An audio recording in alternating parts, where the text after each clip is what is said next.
નમસ્કાર વિદ્યાર્થી મિત્રો, ધોરણ 10 વિષય ગણિતમાં આપ સૌનું ફરી પાછું એક વખત હું સ્વાગત કરું છું આજના લેક્ચરમાં.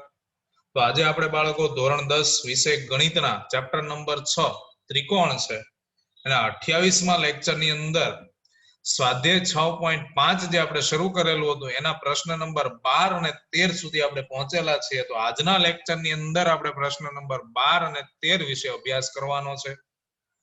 તો પ્રશ્ન નંબર 12 અને 13 ની કેવી રીતે ગણતરી કરવી તો ખાસ કાળજીપૂર્વક આજના લેક્ચરને સમજવાનો પ્રયત્ન કરજો કે પ્રશ્ન નંબર 12 ની અંદર આપણને શું કહેવામાં આવે છે. તો રકમની અંદર આપણે જોઈએ તો 6 મીટર અને 11 મીટર ઊંચાઈના બે થાંભલા સમતલ જમીન પર આવેલા છે. તો 6 મીટર ઊંચાઈનો એક થાંભલો AB અને બીજો 11 મીટર ઊંચાઈનો થાંભલો CD છે જે સમતલ જમીન પર છે, જે BD જેનું અંતર આપણને 12 મીટર આપેલું છે કે થાંભલાના નીચેના છેડા વચ્ચેનું અંતર આપણને કેટલું આપેલું છે 12 મીટર. આકૃતિનું વર્ણન આપણે કરી દઈએ રકમ મુજબ કે AB અને CD આપણી પાસે 6 અને 11 મીટરના છે. ત્યારબાદ બે થાંભલાના નીચેના છેડા છે એના જે આધાર છે એના વચ્ચેનું અંતર આપણને 12 મીટર આપેલું છે. હવે આપણી પાસે અહીંયા AB બરાબર 6 મીટર, CD બરાબર 11 મીટર, ખૂણો B અને D 90 અંશના થવાના, કારણ કે અગાઉ પણ આપણે સમજી ચૂક્યા કે થાંભલો છે એ સમતલ જમીન પર છે એટલે જમીન સાથે હંમેશા કાટખૂણો જ બનાવે છે. એટલે બંને AB અને CD થાંભલો છે એ જમીન સાથે 90 અંશના ખૂણા. ત્યારબાદ AE સમાંતર BD આપણે દોરવાનું છે એટલે BD છે એને સમાંતર એક AE દોરવાનું છે. યાદ રાખજો BD છે એને સમાંતર કોણ દોરવાનું છે AE. તો AE અને BD આપણે સમાંતર દોર્યા છે અને ત્યારબાદ આપણને AC જોડવા માટે કીધેલો છે. આ AC ને આપણે જોડી દીધો. હવે અહીંયા તમે જોશો તો ચારે ચાર ખૂણા છે એ કાટખૂણા હોય.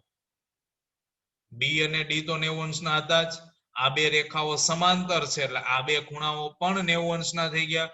તો ચારે ચાર ખૂણા કાટખૂણા છે, સામસામેની બાજુઓ સમાંતર છે. તો યાદ કરો કયો ચતુષ્કોણ હશે કે જેમના ચારે ખૂણા 90 અંશના હોય અને સામસામેની બાજુના માપ સમાન હોય એટલે કે સમાંતર હોય બાજુ. તો કયો ચતુષ્કોણ થાય તો કે લંબચોરસ બનશે. શું બનશે? લંબચોરસ.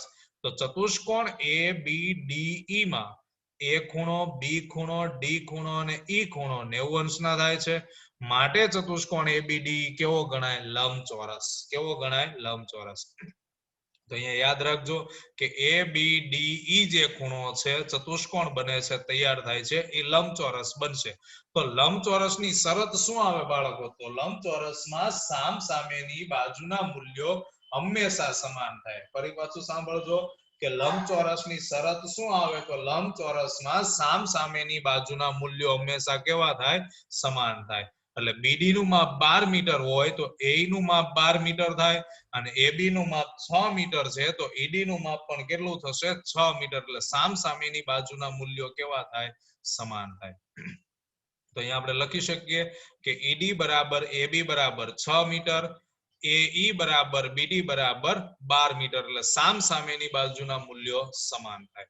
હવે આપણી પાસે આ આખું CD જે આખો થાંભલો છે એની ઊંચાઈ આપણી પાસે 11 મીટર કુલ છે. એમાંથી 6 મીટરનો આ ભાગ આપણી પાસે ED છે. જો મારી પાસે CE નું મૂલ્ય આવે તો હું AC નું મૂલ્ય, એટલે જે આપણને કહેવામાં આવ્યું છે રકમમાં કે થાંભલાના ઉપરના છેડા વચ્ચેનું અંતર એટલે A અને C વચ્ચેનું અંતર જે નક્કી કરવાનું આપણને કહેવામાં આવ્યું છે, જ્યાં સુધી મારી પાસે CE નું મૂલ્ય નહીં હોય ત્યાં સુધી AC મને મળવાનો નથી. તો મારે સૌપ્રથમ CE નું મૂલ્ય ગોતવું પડે. તો CD એટલે શું થશે? તો કે બે અડધા અડધા ભાગ. કયા? તો કે CE અને DE નો શું થશે? સરવાળો. જેમાં CE નું મૂલ્ય આપણે મેળવવાનું થશે. CD કેટલું છે? 11 અને DE છે 6 મીટર. તો એમના મૂલ્ય આપણે લખી દઈએ કે CD નું મૂલ્ય 11 મીટર, CE મેળવવાનો છે અને DE 6 મીટર.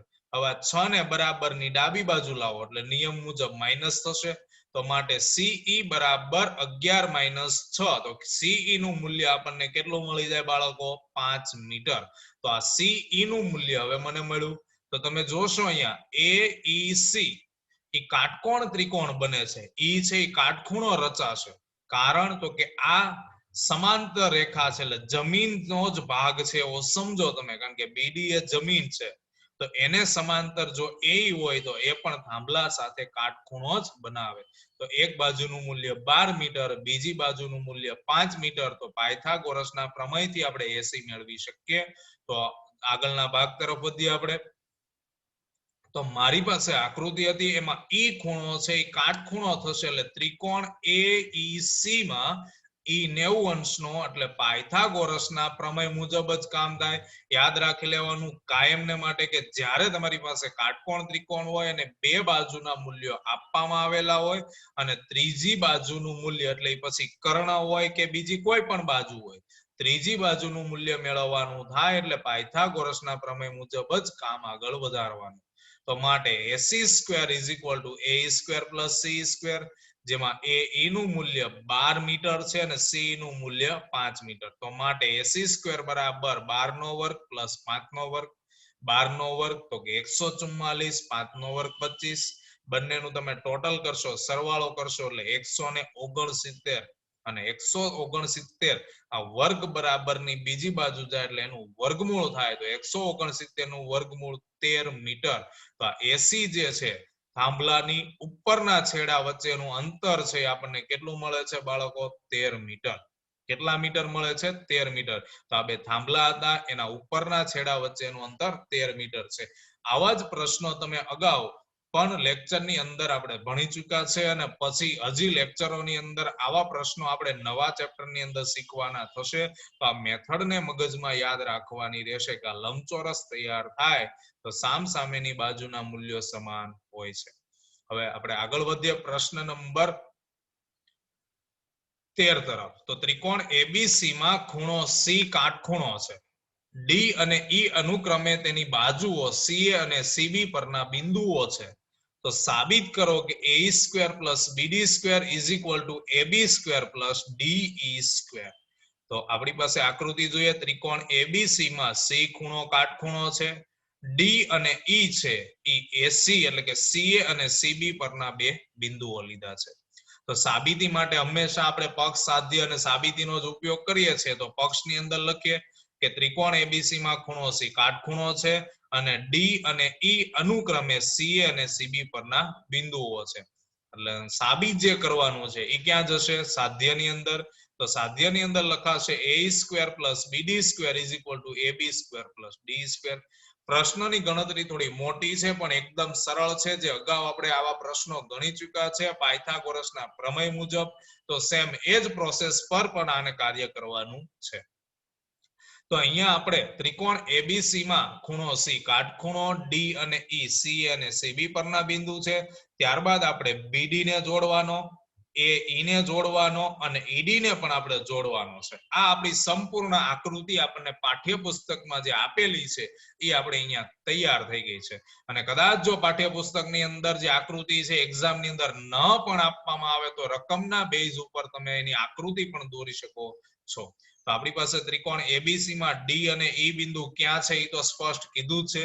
હવે કોને જોડવા એ કેવી રીતે સમજ પડે? તો જે સાબિત કરવાનું છે એના ઉપર ધ્યાન કેન્દ્રિત કરો. તો AE² એટલે A ને જોડવો પડે, BD² તો BD ને જોડવો પડે, AB² તો AB તો ઓલરેડી છે જ, પ્લસ DE² એટલે D ને પણ જોડવો પડે. એટલે આકૃતિ જો આપણને એક્ઝામની અંદર ન આપવામાં આવે તો આપણે જાતે પણ એની રચના કરી શકીએ છીએ.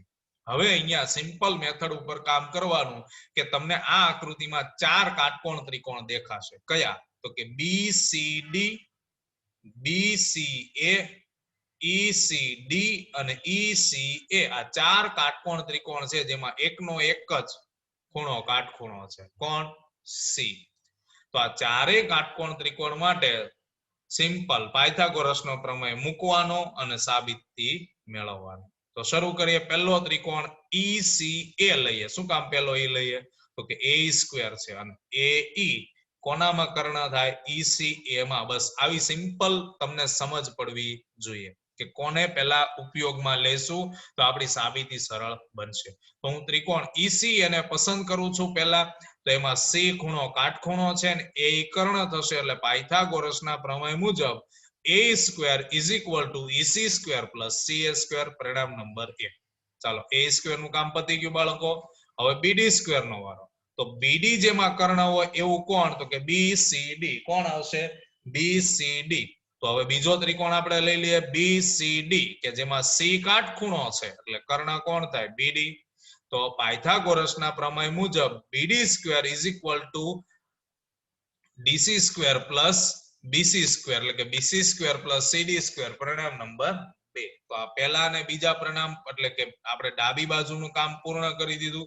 હવે જમણી બાજુ જે આપ્યું છે એનું કામ આપણે આગળ વધારીએ. તો એને કેવી રીતે આપણે આગળ વધારીશું? તો જોઈએ આપણે બીજા ભાગમાં કે આપણી આકૃતિ છે સેમ આકૃતિ છે, કોઈ ફેરફાર નથી.